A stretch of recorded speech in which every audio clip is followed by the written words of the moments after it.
Have you had a hysterectomy but kept your ovaries? Here's the stage of menopause that you really are in. So I get asked this all the time, like, sis, I have had a hysterectomy, but I'm just not sure what stage of menopause I'm in since I kept my ovaries. So let's break this down. So if you've had a hysterectomy, but you kept your ovaries in, your body still makes estrogen, progesterone, and testosterone because your ovaries make those three hormones. So technically, you can still go through perimenopause naturally, and you don't go into menopause immediately just because your uterus was removed.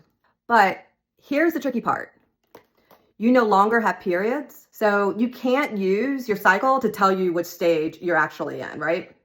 So most women in this situation rely on symptoms to let them know what stage of menopause that they're actually in.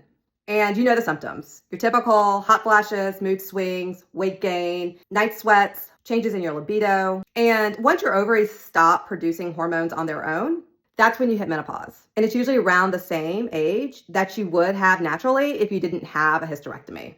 But if you're like me, when you start actually getting those first symptoms of hot flashes, weight gain, low energy, that usually sets off some alarm bells. And one of the best ways to tell what stage of menopause you're in is by getting your blood examined. And when you get your blood work done, they can basically tell what your hormone levels are for your estrogen, progesterone, and testosterone. So I am, even though I had a hysterectomy 4.5 years ago, I am still in perimenopause. So do you feel like your symptoms match you being in perimenopause or postmenopause? I'd love to hear from you in the comments.